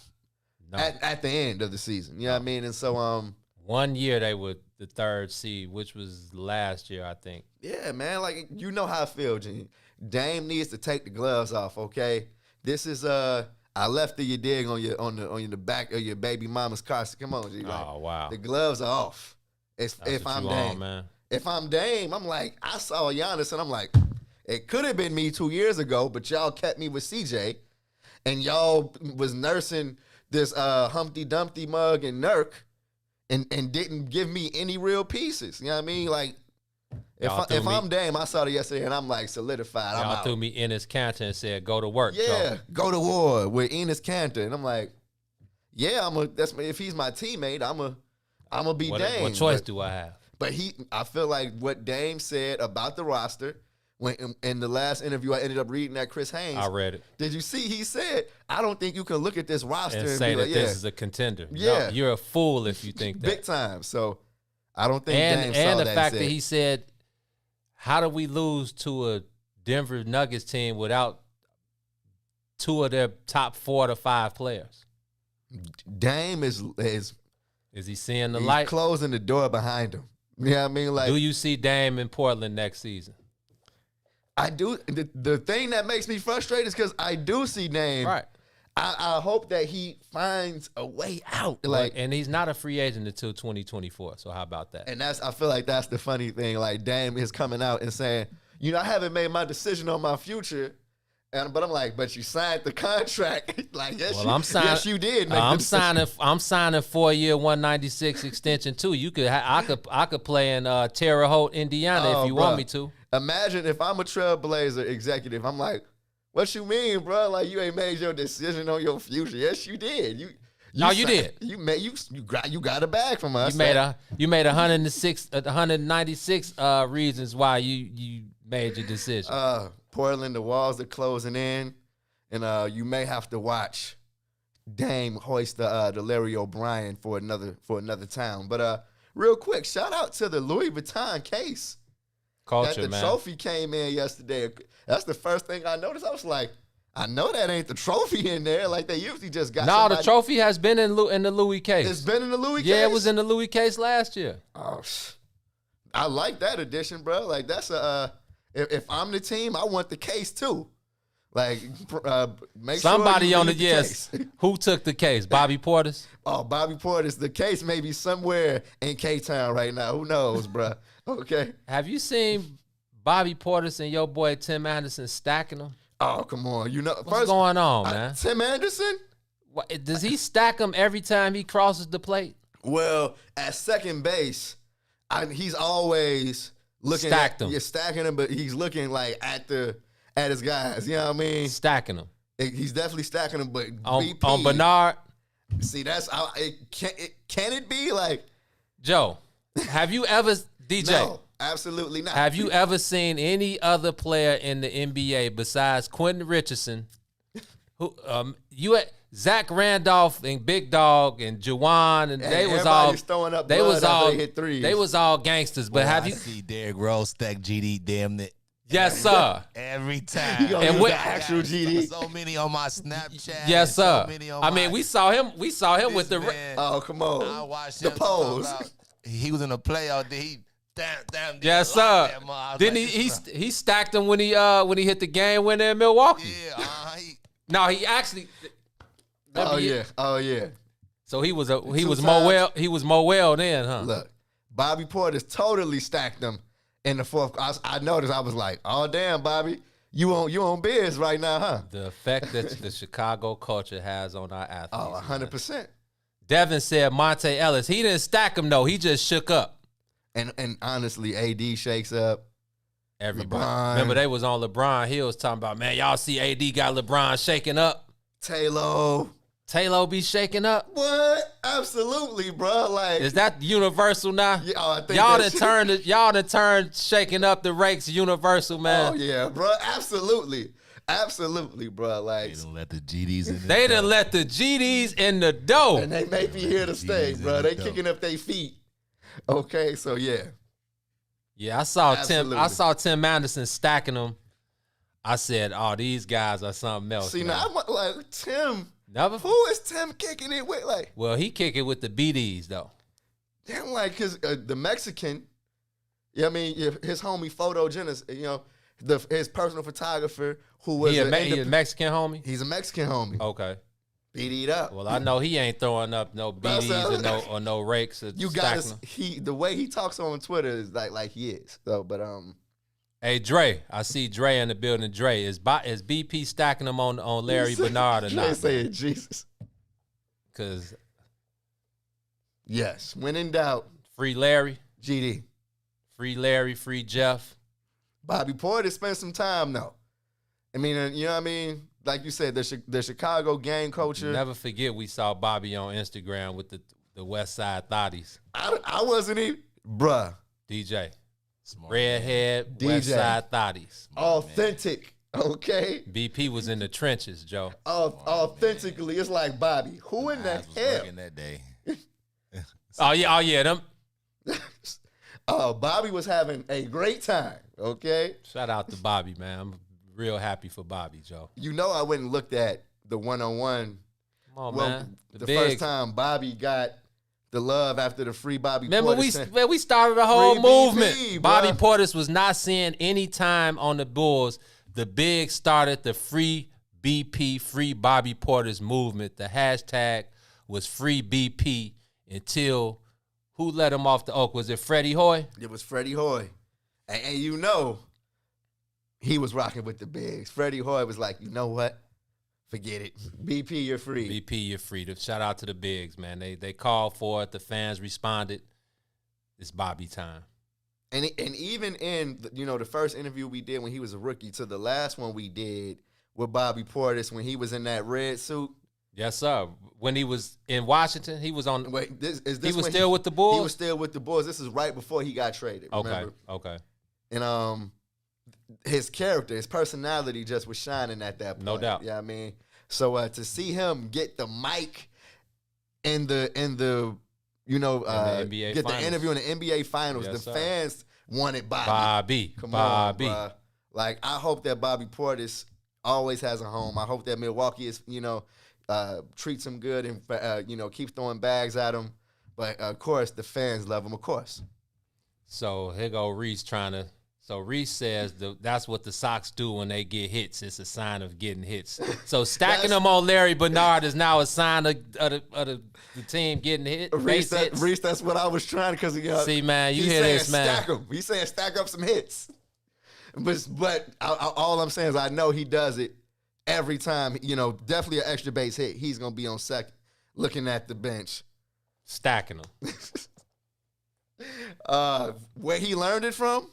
Where it became a thing, who knows? And Dre says, I believe so. He's Larry crazy. Who? Bobby Portis. Oh, yeah. That's Dre's man. BP is Dre's man. So Dre, are you the culprit? Like, Dre, you stacking them on Larry on the low, man? You giving Bobby the one-on-one was good. Well, the NBA is over. Man. The NBA draft is what? Next Thursday? Next Thursday. But, man, honestly, Gino, I feel like every time I realize there's no more NBA, I get kind of sad. I had a great time watching the guys I watched this year, man. I loved watching my boy John Morant. I loved watching the Phoenix Suns all year. I loved the resurgence of the big man this year. Shout out to the Joker taking the MVP. And but again, shout out to Giannis, dog, who went God level in the NBA Finals, 50 points in the clinching game. We ain't never gonna forget that one, Yeah, he definitely stepped his game up and 5 blocks, bro. 5 blocks, bro. 50 points. Turned into Ray rebounds. Allen from the free throw line. Yeah. The most crucial part of last night's game was his 17 or 19 from the line. Stepped up, hit them when they counted. Joe. Every one of those had to break the Suns' heart a little bit. Because you thinking, he gonna got to miss one of these. Yeah, he just killing them. Man, when they was hitting nothing but bottoms, I'm like, oh, buddy is locked in. I told Ja, I was like, his practice form, I was like, oh, he got the form down today. It was rushing him. He like, oh, okay, cool. He cashed. Keep my shoulders in. 58 to 85 real quick. Then he switched it up. Don't have the 20,000 people counting in his eardrums. Way to lock in and not let your team have to go back to Phoenix and fight to get out of there. So again, shout out to the Milwaukee Bucks, the 2021 NBA champions, bringing the Larry O'Brien Trophy back to the mill, man. The G Money says still ain't nobody going on vacation in Milwaukee. I mean, what can you do there? Besides go to a Bucks game, a Packers game or something. Tour Marquette University. Well, that's Green Bay. Yeah. Oh, yeah. Sorry, y'all. Yeah, you can sorry. Woo. You can take a tour of Marquette. I can't think of anything else to do. Take a tour of Marquette University. I don't think anybody's going to want to do that. not anybody that's not considering hooping there, but yeah. Let's see it. Did I miss any comments that I wanted to get to? I don't, man. Again, shout out to everybody in the comments section, everybody on Facebook, everybody on YouTube, Twitter, Periscope, the Gram, whatever's your social media vice of choice is to lock in with the brothers. The love is much appreciated.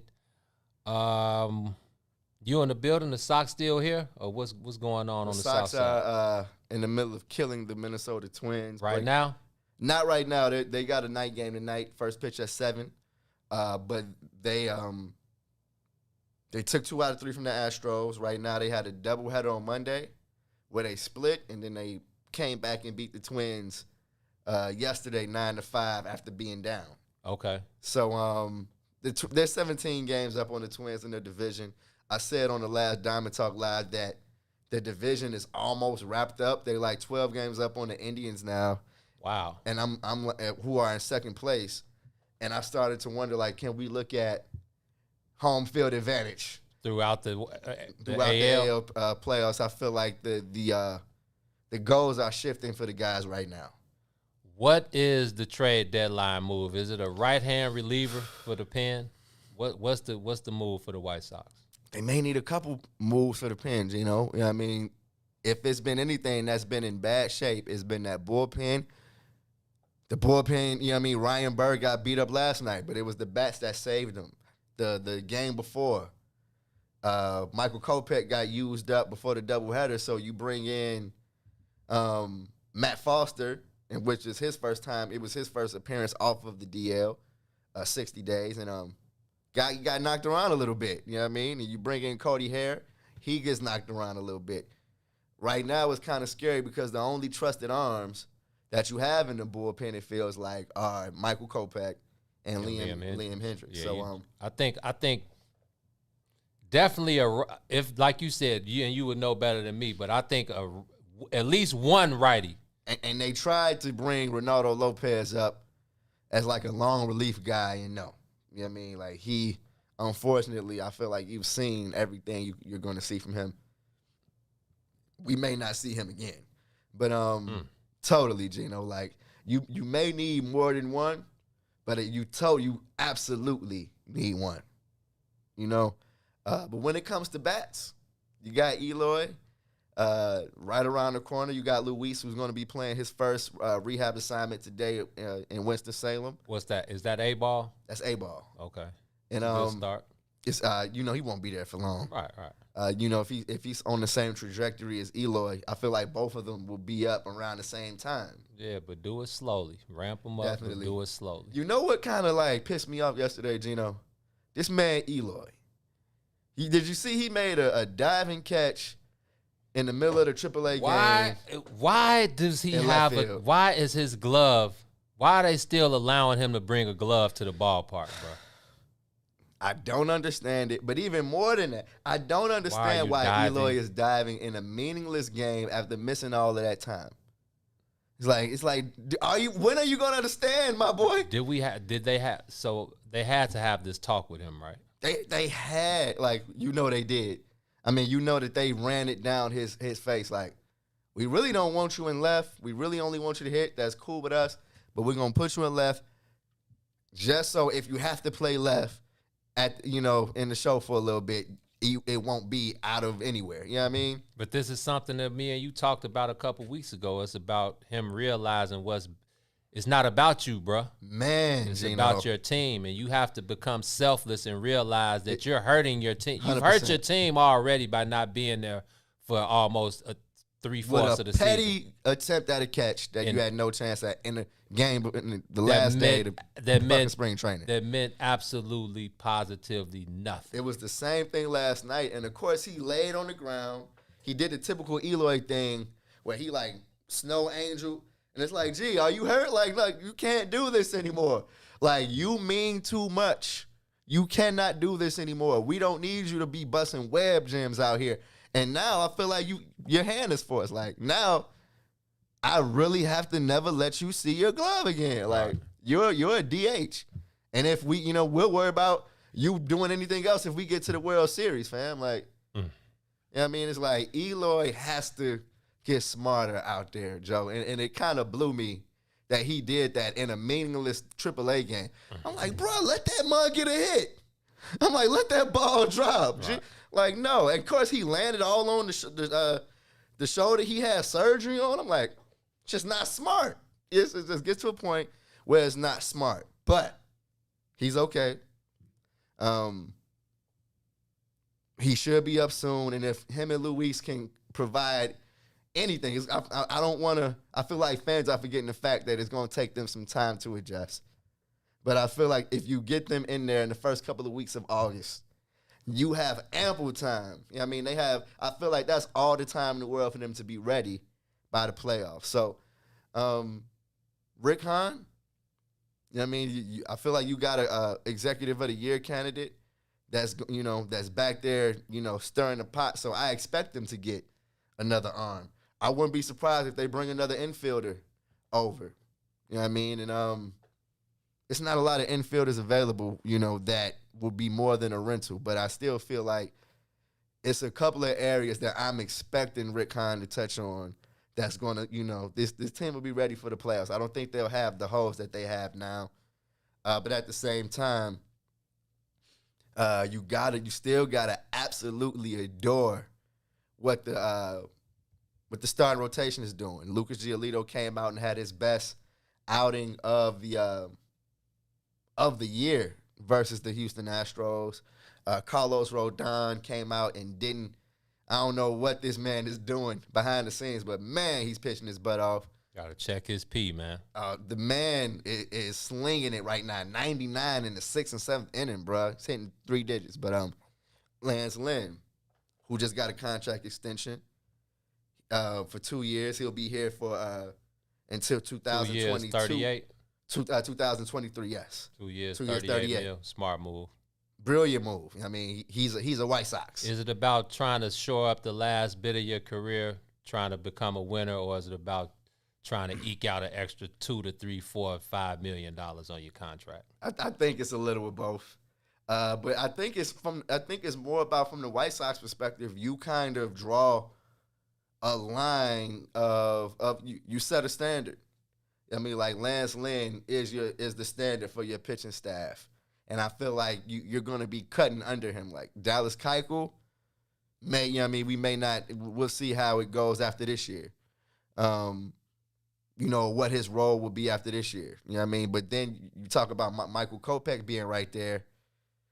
Michael Kopech, Lance Lynn, Lucas Giolito, Dylan Cease, that should be your rotation for the next 3-4 years.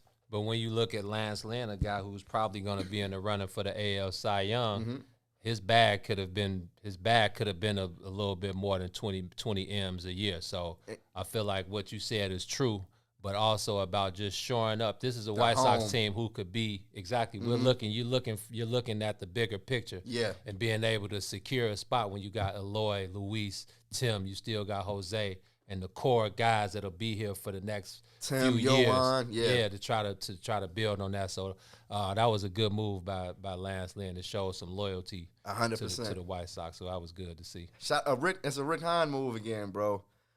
Rick Hahn, kind of a thief in the night, because I feel like he got Lance Lynn for Dane Dunning, and a lot of the fan base was like, Dane Dunning looks like he could be a guy. He's sharp. Why are we giving him up right now? Well, you look at, because Lance Lynn is a freaking dog. You know what I mean? Lance Lynn is ready to go right now, and could start game 1 of the World Series of an ALCS. That's the kind of pitcher he's been this year. So yeah, man, you love to see them beating up on the Twins. I had to tell my guy yesterday, because he came in like, oh, the White Sox came back and beat the Twins. I'm like, I know, fam. Like, but they better had. Exactly. You know what I mean? The win that the Twins got. In that game 1, it was only the second time they beat the Sox this year, and it was the first time. And that was Lance Lynn. He only gave up 1 run, right? Yeah, they won at extras. Right. The Twins won that game at extra innings. So yeah, man, and this Twin series is cool, but it's a tune-up for what's around the corner, which is the Milwaukee Brewers. We got the probable starters for the week for the next series. That's the next series? The next series, they're going to Milwaukee. Come on, help the brothers and out, Cleveland. man. Yeah. Help the brothers out, man. Bruh, the pitching matchups for this series are absolutely amazing. I think the average ERA is like under 2. Yeah. Woodard, And I don't like who. Like I didn't know the no. Bulls were pitching like yeah. that, bro. Oh yeah. I didn't know they was slinging it like that. Brandon Woodward, Heiser. I can't think of my other guy's name, but yeah, they got 3 demons. Yeah. Then they got Devin Williams, who was NL Rookie of the Year last year, coming out the pen. They got to keep Josh Hader coming out to save the game. He's one of the guys, for sure. Yeah, man, help the brothers out, man. I know the Cubs, pulled a couple out of their hat. Yes, they had a huge win yesterday. Yeah, 6-run ninth. It's funny to see Javi. Javi's probably the only player in the league that can have an at-bat like that, he can look just totally trash one pitch, and then the very next pitch he sending one up the middle, barrels it up, and it was only so much room up the middle, and he got it through right through the shortstop and the second baseman to cut that lead to 6-5. But yeah, just a great effort by those guys not giving up. And I mean I think they're down 8.5 games right now, 2 games behind the Reds, 8.5 behind the Milwaukee Brewers. So crazier things have happened. The trade deadline is approaching. I know Chris Bryant was removed from the game last night due to a little hamstring issue. It's nothing. He said he was fine, but I know he's scared to living crap out of everybody. They are they pulling him because he's on his way to another city? But no, Rossi was like after in the presser, he was like, man, I wish I could have told Jason Carr. I could have gotten to him earlier and not let you guys know that KB was having hamstring issues, so you guys could have come up with your stories and your storylines. But yeah, man. So it interesting stuff, coming before the trade deadline. I definitely look forward to seeing the changes. It's not looking like Chris Bryant is going to return. Craig Kimbrell will probably be, the next guy on I'm not for or against it. I just want to see, Craig Kimbrell end up in a spot where he can succeed and continue to be the guy he's been. If they keep him here, cool. I don't think so. But I don't see a Chicago to Chicago trade happening with Kimbrell, Bryant, or anyone else. But I'm definitely interested to see which route Jed is going to go, which route the Ricketts are kind of going to, want to lead him to. But like I said, crazier things have happened. But if I had to put my money on it right now, the White Sox will be the Chicago team representing Chicago in the in playoff baseball this year. But the Cubs are finishing up a series in St. Louis. Tomorrow night, they will be back home Friday to face the Arizona Diamondbacks, who are the worst team in the league. They took 2 of 3 from them in Arizona earlier, so they've won 3 out of 5 coming out of the break. So you never know, man. But, Diamond Talk Live coming from T tonight on the South Side. I'll be back in the building Friday at Wrigley Field, and we are giving you guys your baseball fix for Chicago. So make sure y'all stay tuned, locked in with us, man. This is another edition of On the Soil. I guess we're going to call this NBA Finals, the NBA Finals edition. The wrap up. Again, shout out to the Milwaukee Bucks for bringing it home. Is it safe? Can we talk Bulls? No, I'm just talking about moving forward. If you want to. We'll see how it goes. We'll see how this draft goes. Zach LaVine, he's on his way to Tokyo. Oh, so he's cleared? He after the game concluded last night, they sent out an email saying he had cleared health and safety protocols and it will be on his way to Tokyo today. Come on, man. We got to bring that goal home. Nothing less, man. I'm not trying to hear nothing less. So come on, Zach. With that being said, man, it's another edition of On the Soil. Shout out to all of the family members in the building, keeping the comment section live. Yes, indeed. There would be none of this without the family members, so the love is much appreciated. Shout out to our boy DJ Reese the Ruler holding us down behind the boards, doing all the hard work. WIIFTBP Wednesdays tonight, man. It's lit, man. Y'all, please come check it out. I have a sex liberator coming through. She is a professional dater. So what she does is guys pay her to go on dates and time. So yeah, she sells panties. She does a lot. So I ain't gonna get you. I'm just tune in tonight, 8:30. But it's gonna be some other shows. At 6, we also have Chris the Critic. So yeah, I come in here and rock out with Chris the Critic and Gina B. They're gonna rock it from 6 to 7.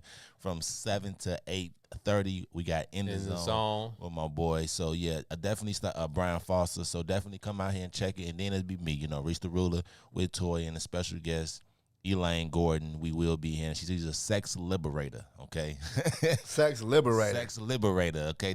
We don't judge in there, okay? Sex liberator. She gonna come tell her truth and tell what she got going on. I'm telling you, man, it's a must. I'm looking forward grab to your this popcorn. I'm telling you, I'll be in tune. It's a must, man. Yeah, man. I appreciate y'all. Yes, sir, DJ. Man, for myself, for my player partner T-Tom, for the What's in It for the Black People Media Network, our boy Maze Jackson always holding it down 6 to 9 p.m., 9 a.m. every morning on the Maze Jackson Show, the Book of Don, Muwakil's World, and everybody else on the network, man. We appreciate the love, and we will be back in the building Friday. So, with that being said, show love, spread love, stay away from the haters. Circulate the dollar with your people, man. Make sure you circulate that dollar.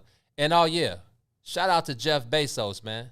Shout out to Jeff Bezos for thanking all of his Amazon employees and everyone anyone who's a part of anything that I think everyone in the world has bought something off of Amazon. Somebody's got Amazon Prime. We all contribute to Jeff Bezos' extreme wealth. But he thanked us all for being idiots yesterday and flying him and his cronies to space. So Jeff Bezos, he could have just taken a one-way up there and stayed in outer space, if you ask me. But, yeah, shout out to Jeff Bezos for something I care nothing about. So, with that being said, in the words of the late, great poet laureate, known to most of y'all as Pimp C. The Pimp. Get off the boo-boo. We out, man. For the Black Media Studio, you're listening to The Bigs with Eugene McIntosh and Terrence Tomlin. Let's begin now. They calling us the bigs, it's the bigs, it's the bigs, and not because our size, it's the bigs, it's the bigs. They calling us the bigs, it's the bigs, it's the bigs, and not because our size, it's the bigs, it's the bigs. They calling us the